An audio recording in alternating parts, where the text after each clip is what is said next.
आमर परवर्ती आलोच्य विषय वस्तुटी रही विद्या साई वैद्य साई और वेद साई आ ये विषय आलोचना रखापी मु अनुरोध करी आमर डुगुरी समितिर आवाहक भाई श्रीजुक्त मधुसूदन साहू भाई मु अनुरोध करुच्ची आसी भगवान को सम्मुख में आलोचना को रखु साइड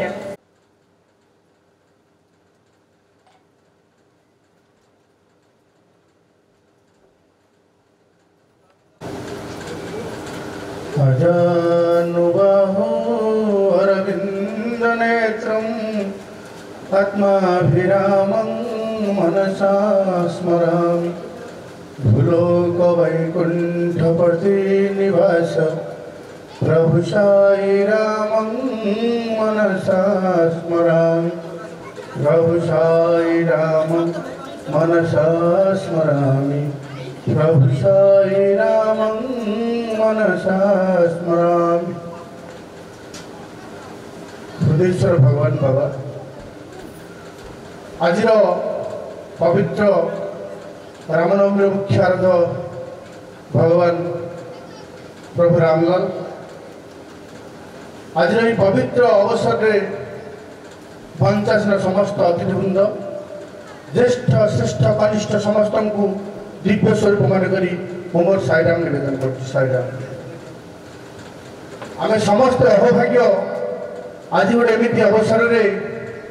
ये जो जयपुर ग्रामवासी भाई माने किंगोड समितिर भाई माने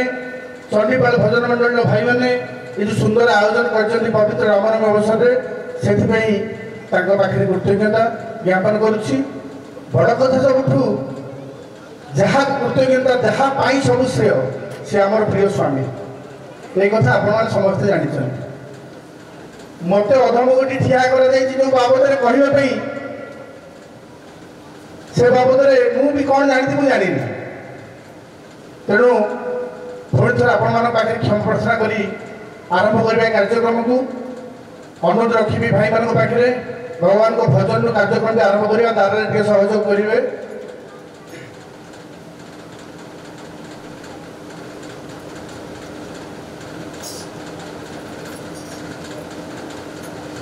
भजो मधुर हरिनाम निरंतर भजो मधुर हरिनाम भजो मधुर हरिनाम निरंतर भजो मधुर हरिनाम भजो मधुर हरिनाम निरंतर भजो मधुर हरिनाम भजो मधुर हरिनाम निरंतर भजो मधुर हरिनाम सरल भाव से साई भजो सरल भाव से साई भजो मधुर भाव से बाबा भजो मधुर भाव से बाबा भजो सरल भाव से साई भजो सरल भाव से साई भजो मधुर भाव से बाबा भजो मधुर भाव से बाबा भजो हरि ही सुख है हरि ही शांति हरि ही सुख है हरि ही शांति साई ही सुख है साई ही शांति साई ही सुख है साई ही शांति हरि प्रशांति निवासी राम हरि प्रशांति निवासी राम हरि प्रशांति निवासी राम हरि प्रशांति निवासी राम भजो मधुर हरिनाम निरंतर भजो मधुर हरिनाम भजो मधुर हरिनाम निरंतर भजो मधुर हरिनाम सरल भाव से साई भजो सरल भाव से साई भजो मधुर भाव से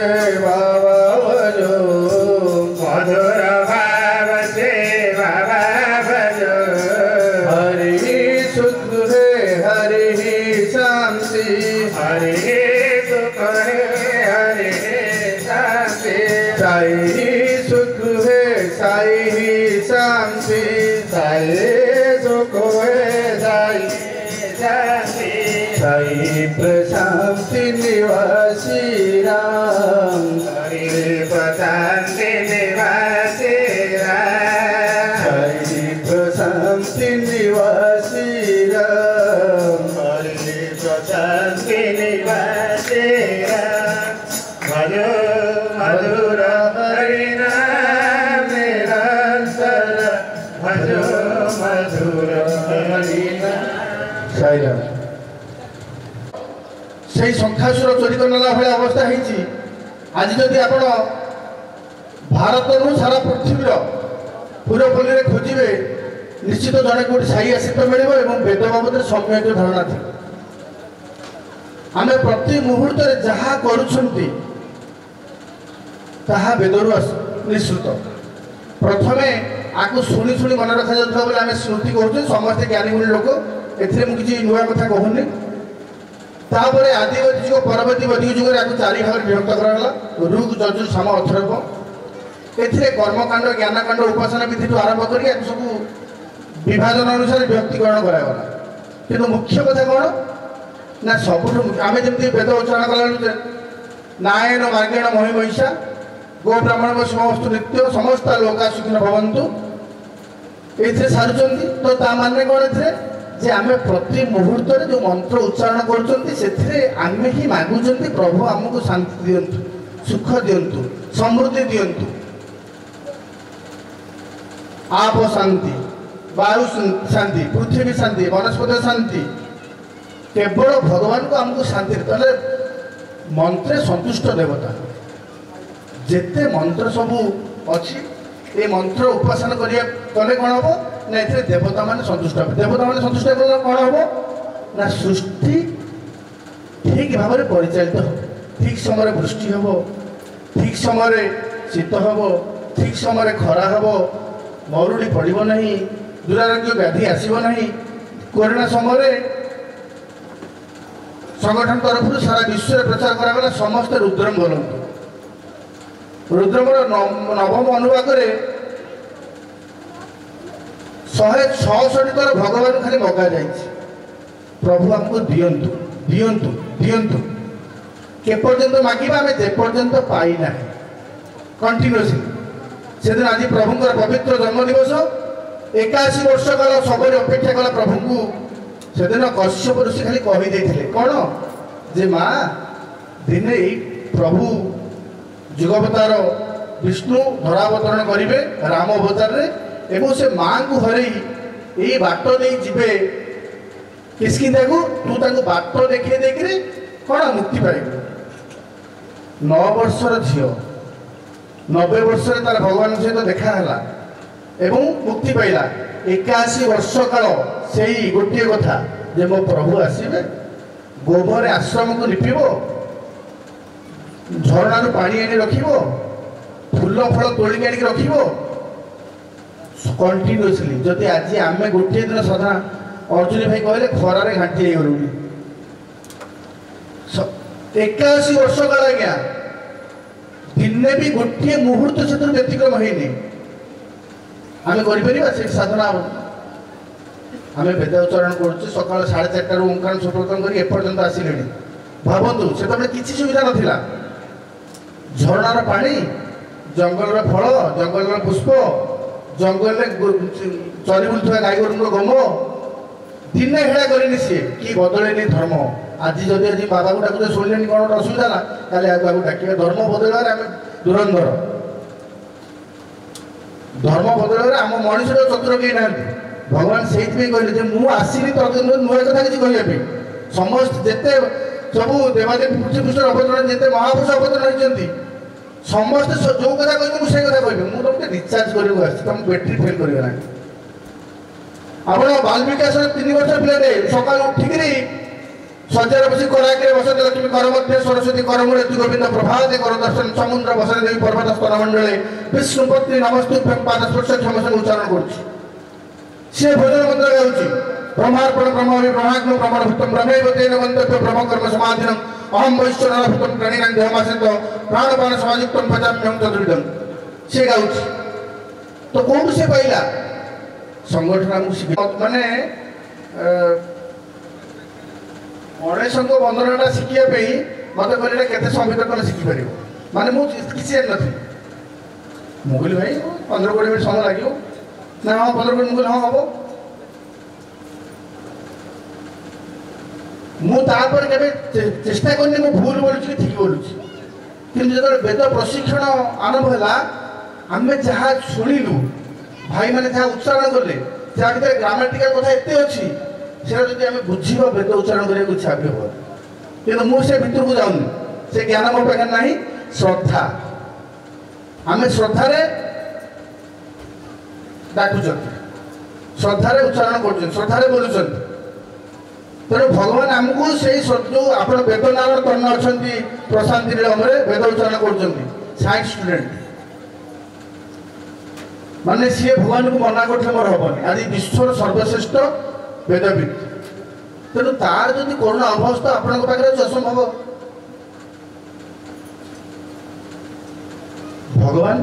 ପ୍ରତି ମୁହୂର୍ତ୍ତରେ ସାରା ବିଶ୍ୱରେ ଏମିତି ଗୋଟେ ବିସ୍ତାର ଯୋଜନା କରିଛନ୍ତି ଆପଣଙ୍କୁ ଶିକ୍ଷା କରିବା ପାଇଁ ପ୍ଲାଟଫର୍ମ କିଛି ଦରକାର ନାହିଁ ପ୍ଲାଟଫର୍ମ ରେଡି ହେଇକି ଅଛି ଖାଲି ଚୌକି ପକେଇ ବସିବେ ଆମ ବସିବାର ଅଭାବ ଅଛି ତାପରେ ବେଦ କୋଉଠୁ ନା ବାଲ୍ମିକାସ ପିଲା ଶିଖିବା ଆରମ୍ଭ କରିଛନ୍ତି 80 ବର୍ଷର ବୁଢ଼ୀ ମାନେ କୋରୋନାରେ ଆମେ ଅନଲାଇନ ମିଟିଂରେ ଗୋଟେ ଥିଲୁ ଜଣେ 79 ବର୍ଷର ବୟସ୍କା ମା ରୁଦ୍ରମ ଶିଖିଲେ ଏବଂ ରୁଦ୍ରମ ଗାଇଲେ 1001 କମ୍ପିଟିସନରେ ସେ 1 ନମ୍ବର ହେଲେ ଏବଂ ତାଙ୍କ ଦେହରେ ଯେଉଁ ଦୁରାରୋଗ୍ୟ ବ୍ୟାଧି ଥିଲା ସେ କହୁଥିଲେ କହିଲା ବେଳେ କାନ୍ଦୁଥିଲେ କେମିତି ସେ ଭଲ ହେଇଗଲେ କେତେ ମହତ୍ଵ ଆଜ୍ଞା ମନ୍ତ୍ର ଉଚ୍ଚାରଣରେ ଯେଉଁ ଆମର ଏବେ ବିଦ୍ୟାଜ୍ୟୋତି କାର୍ଯ୍ୟକ୍ରମରେ ମତେ ଗୋଟେ ଟପିକ୍ ଦିଆଯାଇଥିଲା ଓମ୍ ବାବଦରେ ଓଙ୍କାରଂ ବିଦୁଷନ୍ତୁ ନିତ୍ୟ ଧ୍ୟାୟନ୍ତି ଯୋଗିନଂ କାମଦ ମୋକ୍ଷଂ ଜବ ଓଙ୍କାରାୟ ନମଃ ନମଃ ଆମେ ତା ଭିତରେ ବିଶ୍ଳେଷଣ କଲେ ଗ୍ରାମାର ଯେଉଁମାନେ ଗ୍ରାମାର ବାବଦରେ ବେଶୀ ଜାଣିଛନ୍ତି ସେ କୁହନ୍ତି ଓଙ୍କାରର ଅର୍ଥ ମାନେ ତାକୁ 2-3ଟା ସଂଖ୍ୟା ଯୋଡ଼ି କୁହନ୍ତି ଅ ଉ ମ ଆମେ ଉଚ୍ଚାରଣ କଲା ଯଦି ଓମ୍ ଉଚ୍ଚାରଣ କରୁଛେ ଧୀରେ ଆରମ୍ଭ କରୁଛେ ମଝିରେ ଟିକେ ଉଚ୍ଚା ଅଧିକ ହେଉଛି ଉରେ ସରୁଛି ଅ ଉ ମ ତ ନାଭିରୁ ଆରମ୍ଭ ହେଉଛି ନାଭିରୁ ଆରମ୍ଭ ହେଉଛି ଏବଂ ମୂର୍ଦ୍ଧନାରେ ସରୁଛି ତ ଯଦି ଓଙ୍କାର 21 ଥର ଆମକୁ ସୁପ୍ରଭାତରେ 21 ଥର ଓଙ୍କାର କରିବା ପାଇଁ କୁହାଯାଉଛି ଜଣେ ଯଦି 21 ଥର କଣ୍ଟିନ୍ୟୁଅସଲି ଓଙ୍କାର ଚାଣ୍ଟିଂ କରିବ ସେଇ ବେଦ କଥା ତାହେଲେ ଯଦି ସେ କଣ୍ଟିନ୍ୟୁଅସଲି 365 ଦିନ କରେ ତା ଦେହରେ କୌଣସି ରୋଗ ରହିବ ନାହିଁ ଭଗବାନ ଏ କଥା ଆମକୁ ଶିଖାଇଛନ୍ତି ବେଦସାୟୀ ବୈଦ୍ୟସାୟୀ ବିଦ୍ୟାସାୟୀ ଦେଖନ୍ତୁ ଭଗବାନ ସକାଳୁ ଉଠିଲା ବେଳୁ ଆମକୁ ଶିକ୍ଷା ଦେଲେ ଯେ ତୁ ଓଙ୍କାର 21 ଥର ଉଚ୍ଚାରଣ କର ତା ଭିତରେ କ'ଣ ହେଲା ନା ମେଡିସିନ ବି ଦେଲେ ତା ଭିତରେ କ'ଣ ହେଲା ଶିକ୍ଷା ବି ଦେଲେ ମାଆକୁ ସିନା କଥା ଦେଇଥିଲେ ମୁଁ 3ଟା କଥା କରିଦେବି ସେ 3ଟା କଥା ଯଦି ଗାଁରେ ସୀମିତ ହେଇକି ନାହିଁ ସାରା ବିଶ୍ୱ ବ୍ୟାପିଗଲାଣି କିନ୍ତୁ ସେ 3ଟା କଥା କ'ଣ ଏଇ ହାର୍ଟ ହେଡ୍ ହ୍ୟାଣ୍ଡ ଓଙ୍କାରଂ ସୁପ୍ରଭାତଂ ନବସଙ୍ଗୀତଂ ଆପଣ ଟିକେ ଭାବିକି ଦେଖନ୍ତୁ ତ ବେଦସାୟୀ ବୈଦ୍ୟସାୟୀ ବିଦ୍ୟାସାୟୀ ଅଶେଷ କୃତଜ୍ଞତା ଦେବି ଭାଇଙ୍କୁ ଭାଇ ଯାହା ଆଲୋଚନା ରଖିଲେ ଆମେ ସମସ୍ତେ ଶ୍ରବଣ କଲେ ମନନ କଲେ ଏବଂ ଏହାକୁ ଆମେ ନିଧିଧ୍ୟାସନ କରିବା ଏବଂ ଭଗବାନ ତାଙ୍କର ଚଲାପଥକୁ କୁସୁମିତ କରନ୍ତୁ ତାହା ଭଗବାନଙ୍କ ନିକଟରେ କାମନା ଏବଂ ପ୍ରାର୍ଥନା